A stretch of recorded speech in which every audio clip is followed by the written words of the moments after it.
प्रसार करता है, समस्त तीनों वर्णों को उनके दायित्वों का बोध कराता है, समूचे संसार को शास्त्र का ज्ञान देता है, अस्त व्यस्त हुए जीवन में भ्रमित लोगों को मेरी ओर पथ प्रदर्शित करता है। इसलिए ब्राह्मण की उत्पत्ति मेरे मुख से हुई है। इसलिए एक बात याद रखना कि कदाचित कोई व्यक्ति कितना ही अनाचारी हो, दुराचारी हो, पापाचारी हो, और कदाचित कोई व्यक्ति आग की ज्वालाओं में लिपटा हुआ हो, मेरा स्मरण न भी करता हो, एक बार को मैं उसे बचा लूंगा। कोई बहुत अधिक पापी होने पर भी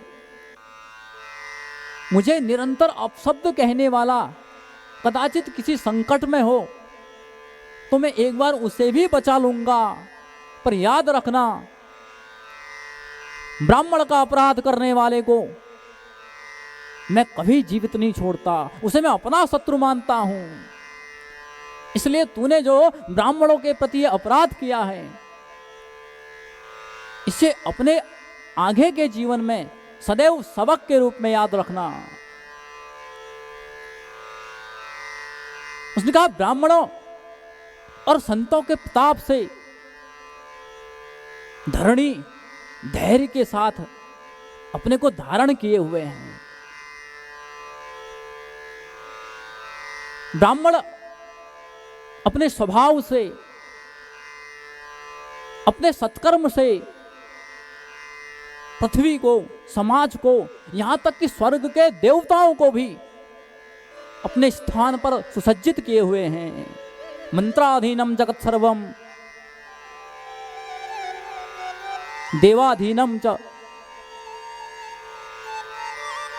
शास्त्र में एक जगह कहा गया, मुझे श्लोक तो विस्मरण हो रहा है, कि समस्त देवता मंत्रों के अधीन हैं,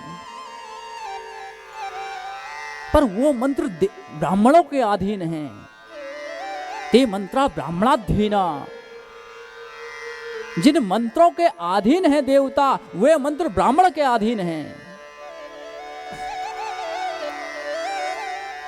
अपने स्वर्ग के ऐश्वर्य पर इतराने वाला इंद्र जब असुरक्षित महसूस करता है और ब्राह्मणों के समक्ष याचना करता है, तो ब्राह्मण अपने शरीर की सुरक्षा का ध्यान न रखते हुए दधीची बनकर अपने शरीर की अस्थियां से दान कर देते हैं। कदाचित ब्राह्मण यदि इंद्र पर प्रसन्न हो जाएं, तो इंद्र शत्रुर्विवध्वस्व करके इंद्र को नया जीवन दे देते हैं।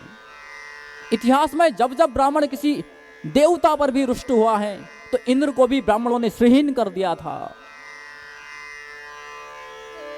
ब्राह्मण यदि क्रोधी हो जाए तो समुद्र सूख जाया करते हैं। जिनका इतिहास में ब्राह्मणों ने समुद्र को भी सोखा।